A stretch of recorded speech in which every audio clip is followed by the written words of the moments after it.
Em relação à multa, Marinho, que o PVC havia, né, passado a bola para mim do Mano Menezes, o Mano já deixou claro que não vai abrir mão de nenhum centavo da multa.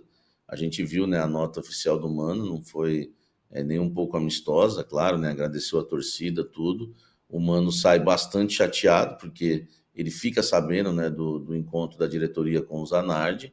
A diretoria cogita um acordo, ele descarta já esse acordo na hora, e a diretoria do Corinthians demite, né, o técnico Mano Menezes, enfim, sem nenhum acordo com a multa. Uma coisa que eu apurei, conversando com uma fonte dentro do Corinthians, é que eles demitiram o Mano e a fonte me disse o seguinte: agora nós vamos estudar a multa, agora nós vamos entender a multa.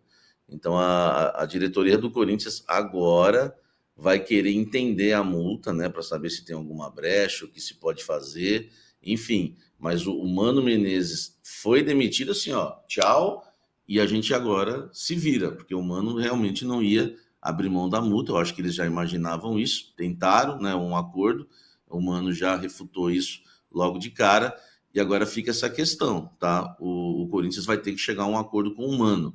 Em relação a regulamento, vocês, né, podem me ajudar. O Corinthians pode inscrever um outro técnico, o novo contratado, antes de se acertar com o Mano, porque o Mano tem que sair do bid, não tem? Tem que sair do bid.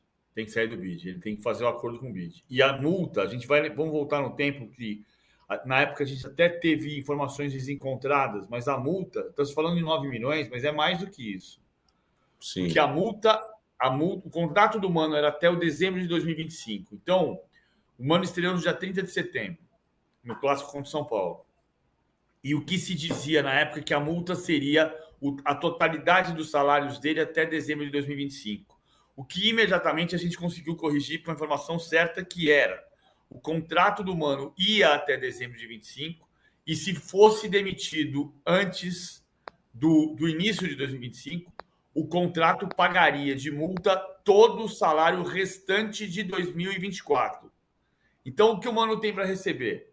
Ele tem para receber os 11 meses de salário deste ano e mais o 13º. São 12 salários do Mano, o que vai dar aproximadamente 15 milhões de reais. Acontece que os direitos de imagem do ano passado também não foram pagos. Então você tem que pagar a dívida do direito de imagem e mais a multa, que representa 12 meses de salário. 11 meses de salário e o 13º. É isso que tem que pagar. Então vai dar bem coisa. Mais de 9 milhões de reais. E a demissão aconteceu muito pela pressão da Gaviões, né, Samir? Realmente a torcida uniformizada não queria mais a permanência do técnico Mano Menezes, né? As torcidas, né? Ele foi bastante vaiado, enfim, pediram fora Mano após o jogo contra o Novo Horizontino. A pressão foi forte e talvez, né, tenha sido o principal fator para que o Corinthians tenha demitido o Mano e o Augusto tenha mudado de ideia, porque ele disse no pré e no pós-jogo contra o Novo Horizontino que não demitiria o técnico Mano Menezes.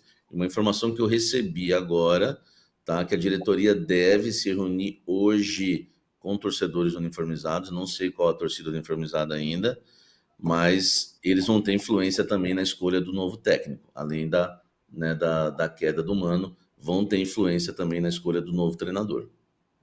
Eu estou tentando, pessoal, eu tô tentando evitar o termo bagunça, assim, mas me parece um pouco bagunçado esse começo de ano. Pode rasgar, fique à vontade para falar o termo bagunça no Corinthians. Eu tô tentando, eu tô me policiando para não usar, mas me parece, né, bem bagunçado esse começo de ano do Corinthians, né? Não se via nada igual desde a autoentrevista do Salvador Hugo Palaia no Palmeiras. Você lembra da entrevista do Palaia? Lembra dele? É assim.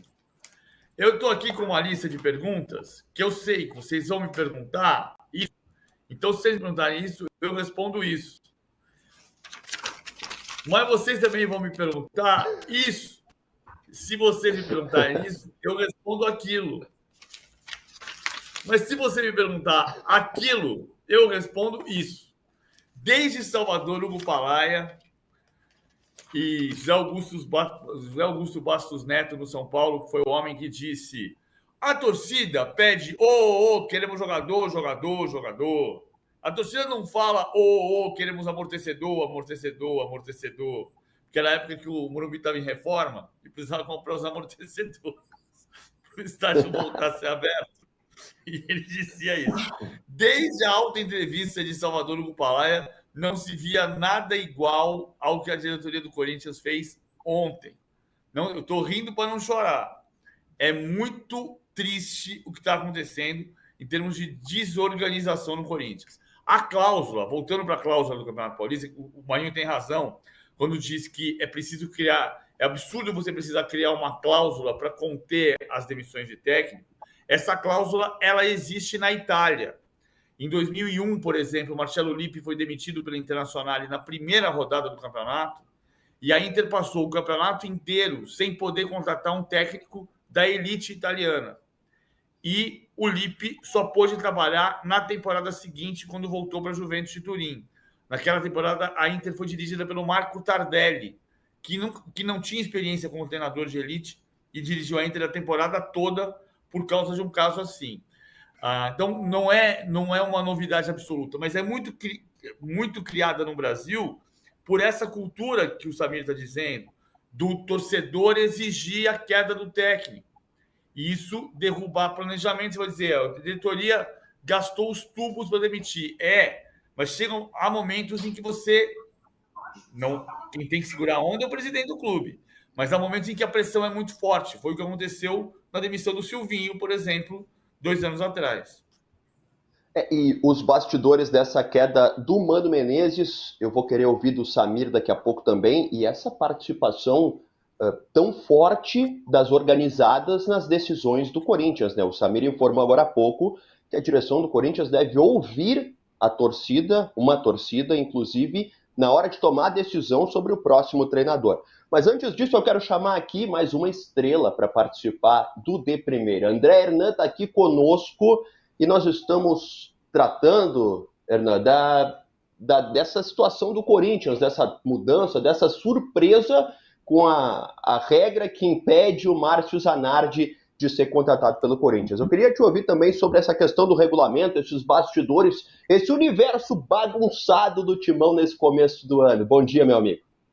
Tudo bem, Marinho? Bom dia PVC, Samir Carvalho. Tô aqui no meu estúdio, tô aqui no meu camarim, melhor dizendo, camarim do UOL, porque daqui a pouquinho eu gravo o Zona Mista do Hernan, e hoje o convidado vai ser o Pablo Maia, grande jogador, grande destaque nessa conquista aí da Supercopa do Brasil. Daqui a pouquinho a gente vai gravar o Zona Mista do Hernan, que vai ser o da semana que vem, com esse destaque aí do São Paulo. Bom, ontem foi um dia de muita apuração, eu e o Bruno Andrade, nessa questão dessa regra, né, que foi da Federação Paulista em relação aos técnicos. E assim, a cada conversa, a cada fonte, a cada telefonema, a cada troca de mensagem, a gente ficava pensando, caramba, não é possível. Mas como o Corinthians não sabia disso, como não se tinha conhecimento do regulamento da competição, o Corinthians não sabia que não podia ter um treinador que já tivesse trabalhado na Série A1. Isso foi falta de conhecimento, isso ficou claro. Não sei se o Corinthians vai admitir isso publicamente. Eu entendo que não. O Samir pode falar sobre isso. Eu entendo que ninguém vai admitir essa culpa. Vai pegar essa bucha na mão e vai falar, opa, fui eu. Vai levantar a mão e falar, fui eu. Não vai, né, Samir? Ninguém vai falar isso. Só em off, Fernando. Publicamente, não. Em off, sim. Em off as pessoas admitem, falam, realmente faltou ali checar. Isso sim. Eu digo publicamente para o torcedor entender. Na rede social também. A gente é xingado. Na rede social a gente é xingado. A gente quer criar crise. Ninguém está querendo criar crise, é uma questão importante só. O Zanardi foi ao Parque São Jorge ontem para negociar a sua contratação. Isso é confirmado por todas as fontes.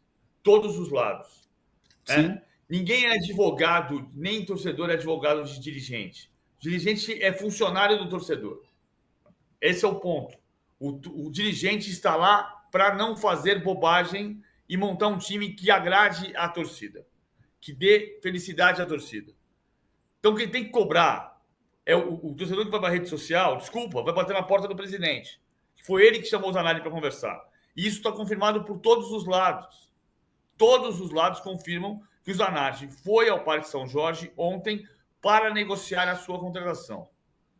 E Sim. que depois, à noite, o Samir já trouxe informação em primeira mão ontem à noite, de que a diretoria do Corinthians admite em off que desistiu do Zanardi porque passou a conhecer a cláusula do regulamento do Campeonato Paulista, que está no regulamento do Campeonato Paulista desde 2016.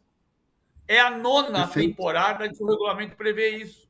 Então, assim, Sim. Desculpa aí qualquer coisa, mas quem tem que pedir desculpa não é a imprensa. Exatamente. E o clima, Perfeito. Hernan, desculpa até cortar aí, Hernan, o clima vai ferver, só para eu trazer uma informação a mais agora, importante. Estava só esperando confirmar, né? Tinha uma fonte me passado, confirmei com 2 fontes, uma informação que eu considero realmente que vai causar polêmica, é que um dos nomes, né? Eu trouxe agora que a diretoria vai se reunir com organizadas hoje, inclusive para falar do novo treinador. E um dos nomes que vai ser sugerido é o nome do Cuca. Então, realmente, teremos talvez mais polêmicas para frente. É claro que se a torcida, né, refutar, rejeitar logo de cara, eles vão falar de outros nomes que também, né, vão ser indicados, que eles têm uma lista lá, a gente pode até falar sobre esses nomes daqui a pouco, o Antônio Oliveira do Cuiabá, o Léo Condé também do Vitória, nomes que estão na mesa, não que há negociação, nenhum desses há negociação, mas informação importante é que o nome do Cuca vai ser levado hoje nessa reunião com as organizadas. São vários nomes que estão sendo sugeridos, né? E nessa linha do tempo da questão do Zanardi e da Federação Paulista, o que pegou é assim, quando o Zanardi estava alinhado e apalavrado com o Corinthians, bom, temos um abacaxi na mão. E a Federação Paulista foi muito firme. Em nenhum momento a Federação Paulista de Futebol deixou claro para o Corinthians nos bastidores ou para qualquer pessoa que iria abrir brecha.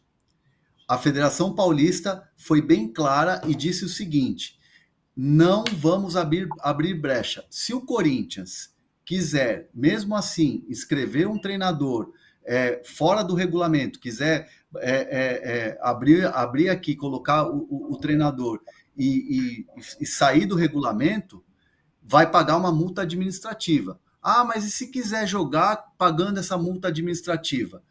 Vai ser levado ao Tribunal de Justiça Desportiva. E isso pode acarretar uma coisa mais grave, até, de repente, uma exclusão em campeonatos paulistas para frente. Então, assim, o Corinthians não compensa querer comprar essa briga. A federação vai ser muito dura. E aí eu perguntei, óbvio que tem que ser assim, a lisura tem que respeitar a lisura da competição. Isso é que sempre prega o Reinaldo Carneiro Bastos, o próprio Mauro Silva e os advogados que lá trabalham. Inclusive, um deles que ajudou a montar as leis, o regulamento da federação é o Paulo Feus, que é um cara muito respeitado, inclusive no STJD, que é um advogado respeitadíssimo no meio esportivo. A questão toda que pega é que desde 2016, como o PVC falou, foi criada essa regra e ela foi criada e foi muito defendida pelos próprios treinadores. Chegou a ter Campeonato Paulista com 11 trocas de treinadores e quando foi criada essa regra, caiu para 4 a troca de treinadores, a demissão de treinadores. Então, é algo que os próprios treinadores defenderam. Então, não tinha sentido nenhum a Federação Paulista de Futebol querer abrir uma brecha porque é o Corinthians. Então, a federação foi muito firme e isso foi determinante para o Corinthians desistir da contratação do Zanardi, porque ficou um clima nos bastidores do Corinthians, e eu cheguei a conversar com muita gente que falou assim, olha, de repente, colocar o Danilo, o Zanardi como auxiliar, dá-se um jeito aqui, ali. A Federação Paulista chegou e falou assim, não vai ter jeito nenhum. Então a federação foi muito firme, se posicionou. É uma situação complicada demais essa do Corinthians, né?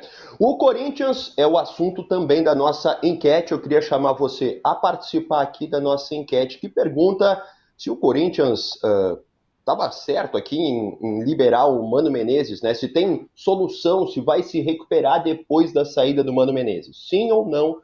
Você responde aqui na live, já deixa o teu like, já te inscreve para participar aqui conosco. Também está aberto o canal do chat ali, o pessoal vai conversando. É muito legal o que acontece, essa interatividade imediata com todos vocês.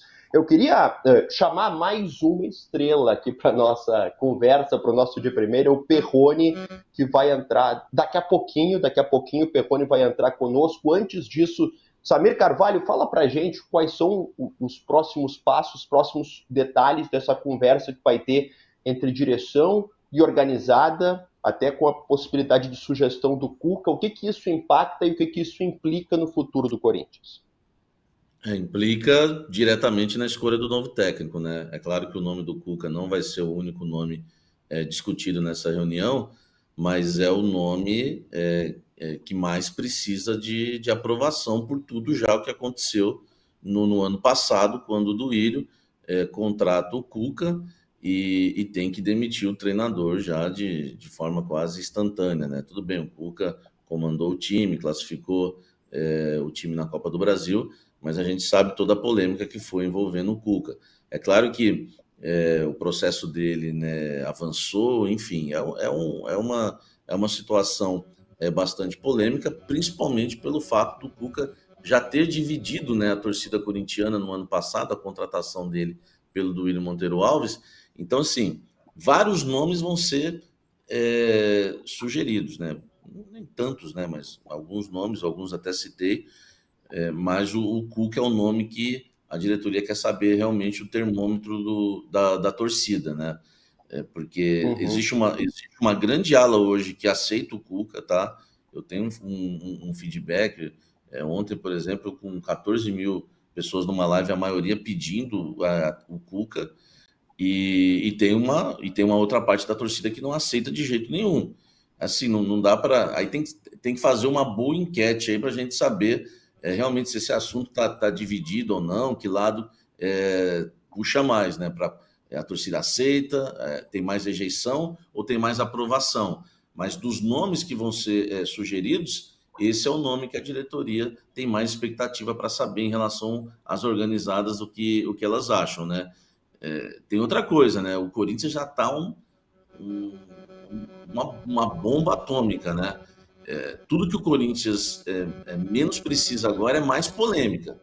E a diretoria realmente está decidida a levar o nome do Cuca para as organizadas. Eu diria para você, Marinho, que a crise do Corinthians começou na contratação do Cuca.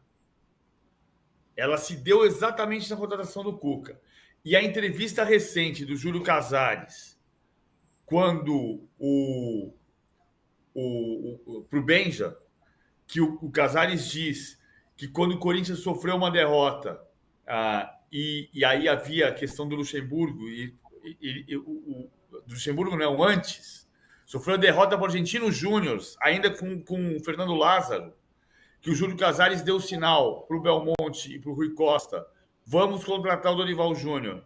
Júlio Casares disse isso na semana passada para o Benjamin Bach. Por que ele falou vamos contratar o Dorival Júnior? Porque ele percebeu que o movimento do Corinthians seria ir em busca de um técnico no mercado. E que os técnicos do mercado, naquele momento, como possibilidade, eram o Dorival Júnior e o Cuca. Quando o São Paulo foi no Dorival Júnior, o São Paulo sinucou o Corinthians. Aí o Corinthians foi no Cuca e criou todo aquele turbilhão que a gente se lembra. O Cuca durou 2 jogos no Corinthians, pediu demissão e foi embora.